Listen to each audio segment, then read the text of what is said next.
Hello, everyone, and welcome back to another episode of the Your Delusional podcast hosted by myself, LaTerra Wair. Just jumping super right into it today. Welcome back. It is another week. I am happy to see you guys.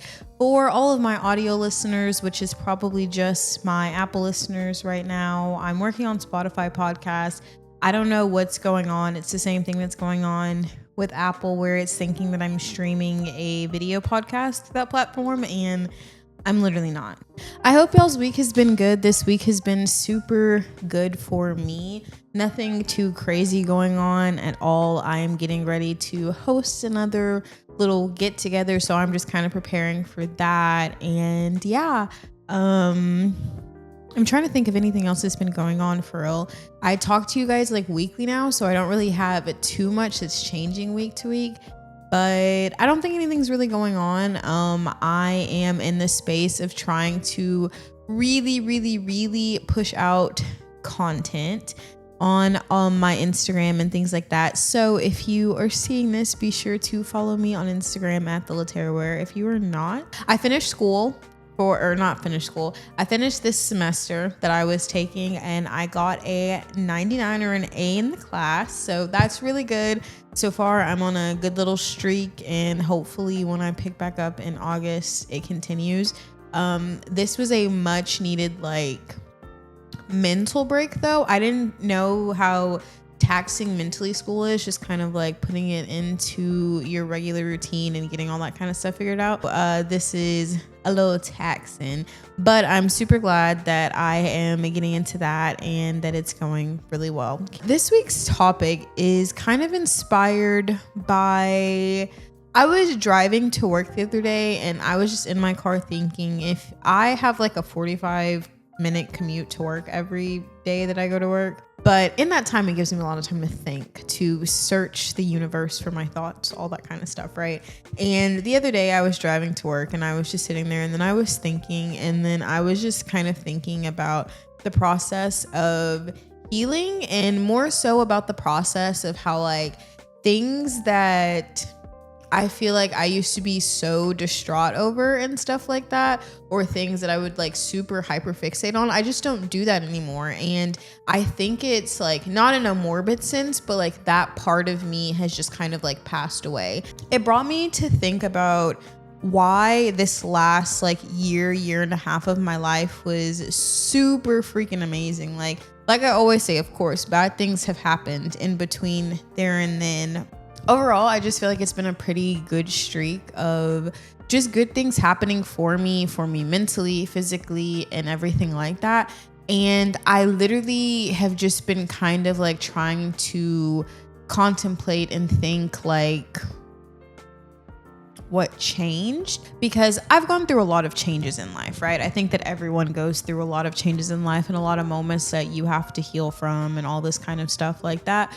But sometimes one of those things is just very different than the other one of those things. I really learned how to heal myself in a way that I can reflect on it in the end, and it's just very, very productive. I was just kind of thinking about the process of healing and thinking about the process, what changed for me, because a lot of people in my life tell me that there is a complete 180 in the person that I am and I present, and that I show up as now than I did then. I'm not putting any situations into specific about anyone specific, but this is all just going to be about a personal kind of growth. I think that the thing that changed about me in this last round of going through a big life change was that I gave myself the opportunity to heal out loud. I was very open and I was very honest about what I was going through this time around. I'm someone who, very dramatic girl, right? Very dramatic girly, always been a dramatic girl for real. Not about super serious things, but I feel like the world is ending anytime there's a problem. I compartmentalize and hold it in very well, I think. But a lot of times people always say when you're younger, everything that goes wrong feels like the world is ending. And I definitely identify with that. When I was younger, I had a lot of anxiety about things going wrong because I don't know how to fix them all necessarily.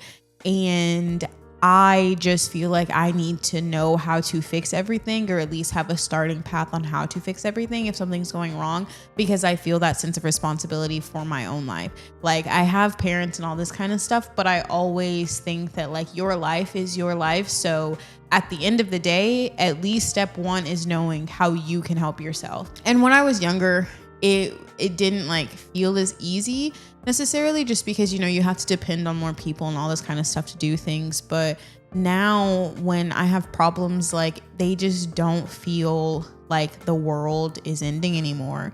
And I think a part of that too is just kind of like, you grow up and you go through things and you have to grieve this idea of something that you thought something once was, and you learn how to kind of accept situations for what they are. And in doing that, you understand that not everything is as catastrophic as it feels. And I hope that makes sense. I just feel like before, like, okay, an example of this would be before, anytime I would lose a friend or me and a friend would not work out, I would be so heartbroken, and I'm the person that plays everything back in my head from start to finish, and I just run through it and run through it and run through it.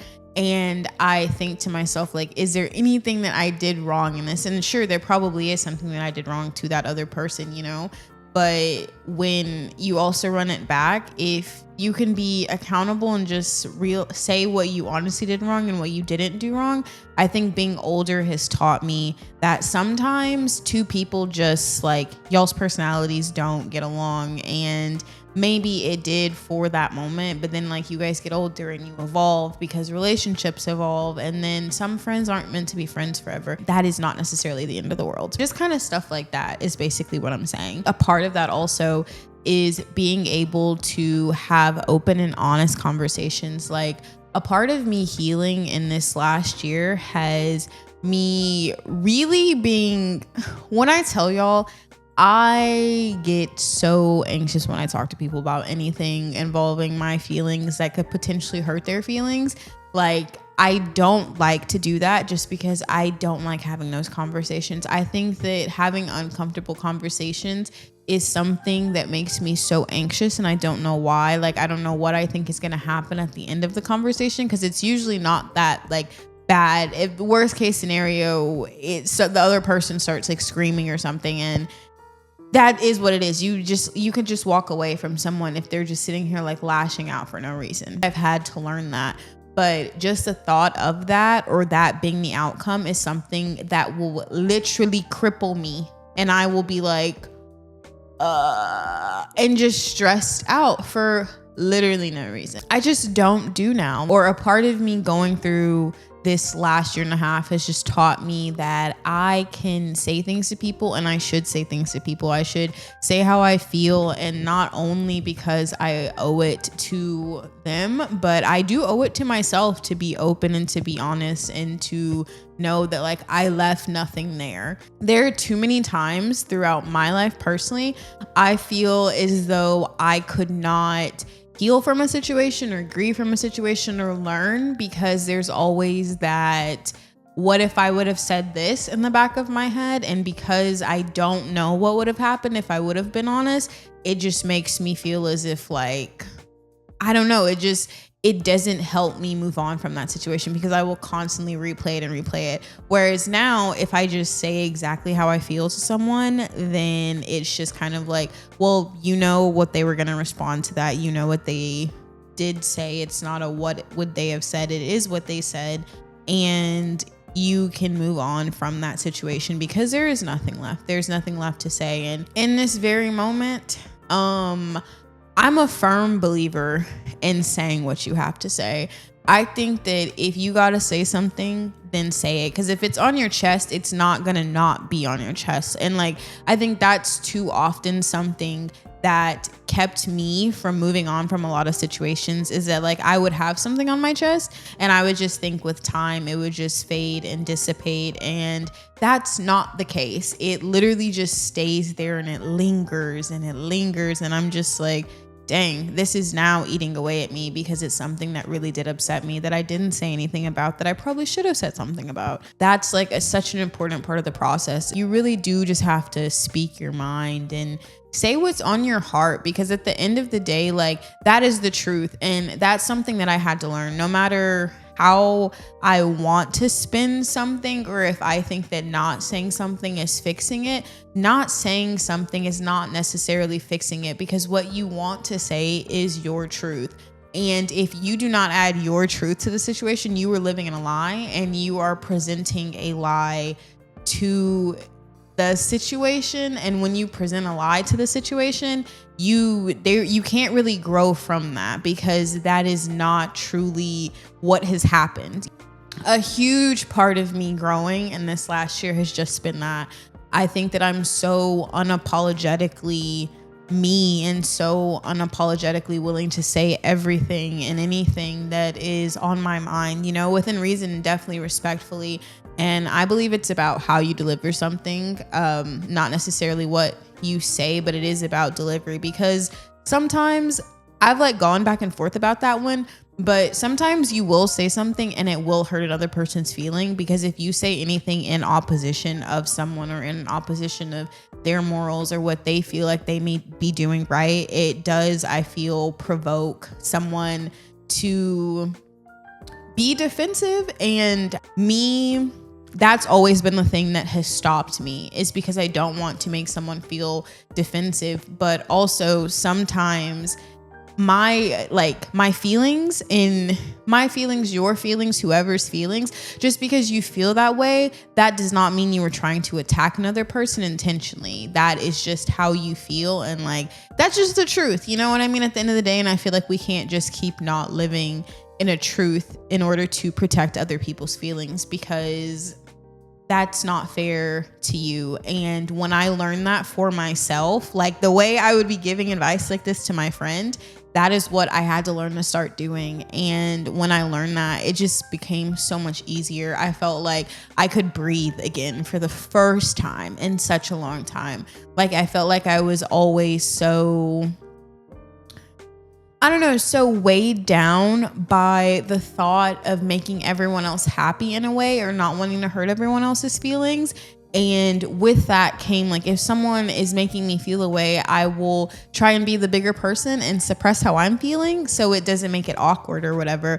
But in doing that, it's really just hurting myself. That's something that was really hard for me to learn, is that, like, if it's going to be between your feelings being hurt and another person's feelings being hurt, and it's because you aren't speaking your truth and they're speaking their truth, then sometimes you do have to speak up. I don't believe in arguing with people. I think that once you say how you feel, if they are super combative, like, that is what that is. But like I said earlier, at least you know how they reacted to what you said, and that was the truth that you got off your chest. In doing that, though, that pushed me forward into like a whole different conversation, into about how I am so bad at avoiding a situation, right? I'm a person who can avoid something if it is for the better of the situation. Like, if it's one of those things that doesn't bother, or it bothers me, but it's not like super prominent, if that makes sense.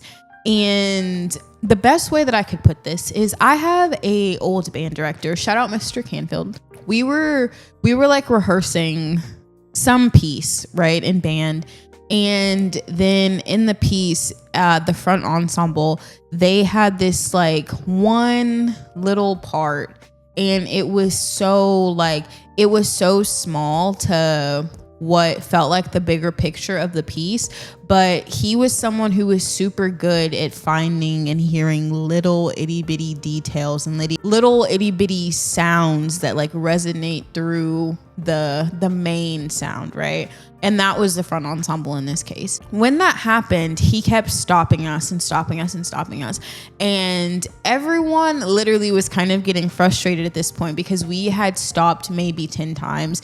It's the, I think this is what we're practicing for our big like UIL piece and stuff like that.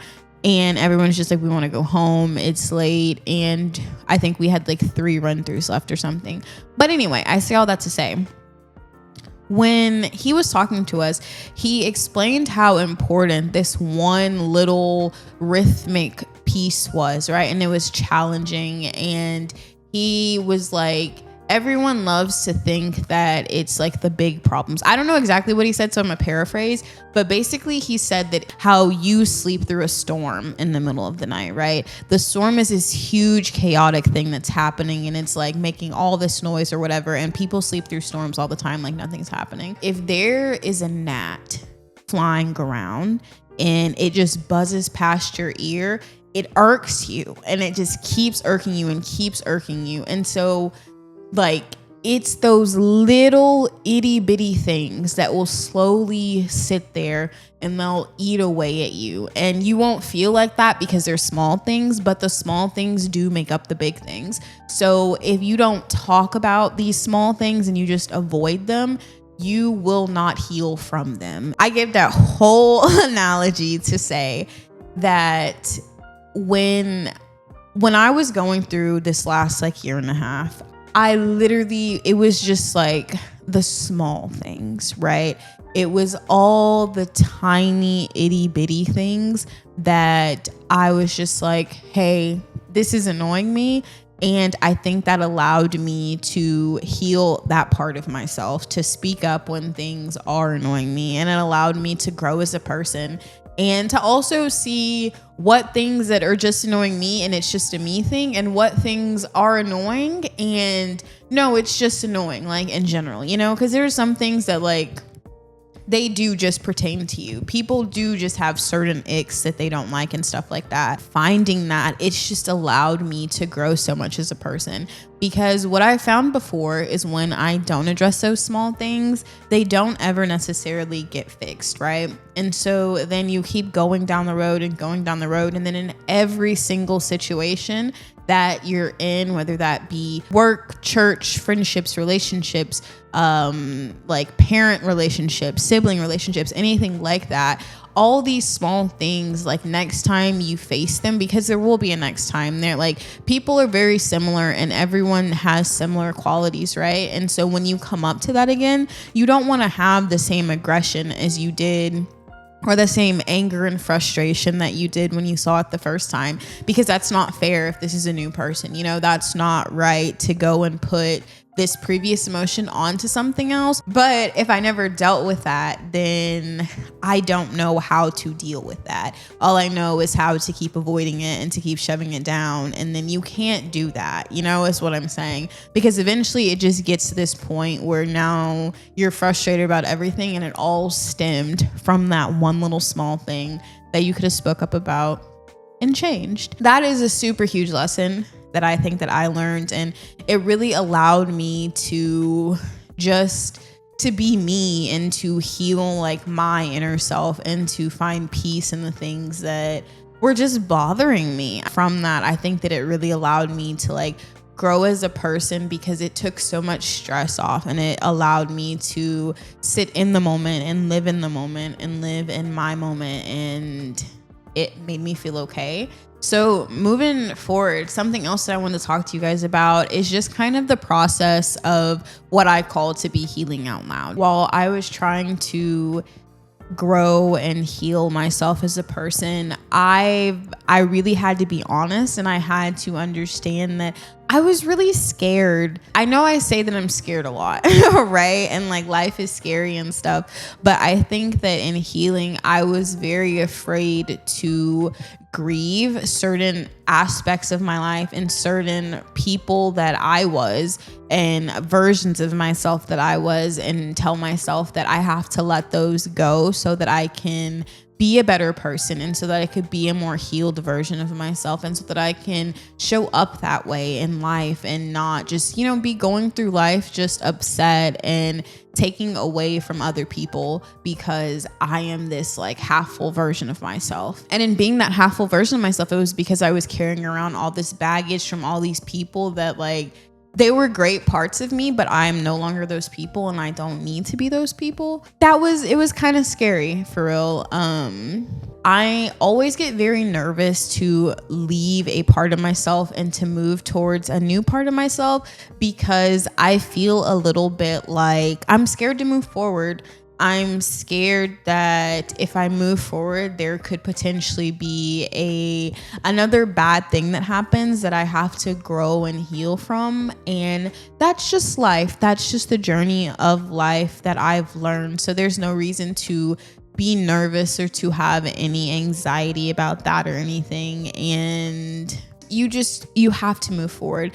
Whether you're scared, terrified, whatever, you have to keep going and you have to keep propelling yourself, because if you don't, you will make no progress. And even if you're doing things like I started doing things that I was never doing before, and that was just because how they say, like, you miss all the shots you don't take. But if you never make any steps or any attempts, you will never make any progress. At least if you try to do it, you can say that you tried and you didn't like it, or you tried and it just was not working out the way you thought it was going to work out. If you don't, you're sitting there and you have all these things in your mind and you're like, I want to do this, I want to try this, but I never have because I'm nervous. And that has kept me from growing in so many aspects of my life. And when I told myself that you have to at least give something an honest try and be open, and if it doesn't work out, it doesn't work out. And that's just the truth. I think sometimes us as people get scared to try new things because we're scared to fail. I'm definitely scared of failure, to be very real with you. I hate failing. I hate when things don't work out the way I thought they were going to work out. And it's just that rejection. Like, I think it doesn't feel good, but you have to keep trying. It's not about the failure. It's about what you learn from it. And that may sound real cheesy, but it really is just kind of about what you learn from it. And in failure, there are things that also I have kind of learned, I guess, in my healing, because in the process, or in any process, you have to do trials. There will be trials so you can see what works and what doesn't work. And so some of the ways that I have been practicing healing out loud, for anyone who is interested in knowing, if you are on a little heal, go, love journey as well, is I've been very expressive. I've been more expressive than I've ever been in the past. I'm okay with telling people what I do and don't like. I'm okay with saying what I'm comfortable with, what I'm not comfortable with, even if I think that it may stir the pot a little bit. The worst thing that someone could say is that they don't agree with you, and it's okay, because at least you have shown where you stand on what you stand on. And I think that it's important to know where you stand on things. I'm someone who's very go with the flow in a lot of aspects of my life, but there are some things that they are very important just for you to be like, this is what I stand on, this is how I feel, and that is what that is. Something that's also helped me in this like process of growing is just understanding that you are the main character of your story. No matter how everyone else feels about what you're doing, it's important at the end of the day to understand what you're doing and to make sure that you are doing it from a place of good intention. And if you know that, I think that it's easier to heal and to grow and to move forward, because you're not always second guessing, like, is what I'm doing affecting this person? Is what I'm doing making this person feel bad, feel weird, anything like that? Because at the end of the day, everything that you do does not have to be for other people. In this part of my life, I've kind of just like reclaimed it, and understanding that some part of your life has to be for you. Some aspect of your life has to be for you. When you're someone who is selfless, someone who likes to do things for other people and give, I think that you get lost in thinking about what's best for everyone else, and you don't really remember what's best for you. And that's just super important. Like, you want to think what's best for you so that it'll be okay. You know what I'm trying to say? And a part of that is just knowing you are the main character of your life. You do have free will. You can do the things that you want to do that make you happy, and you can grow from that. You can heal in that. You can find comfort in that, for real. That's another thing that has really helped me. It's like propelled me, I feel like, so far ahead, is just understanding the power that I have in my life, and I can take that back and be happy in that. The last thing that I really wanted to talk about is that I have been very, very open with the fact that I don't know.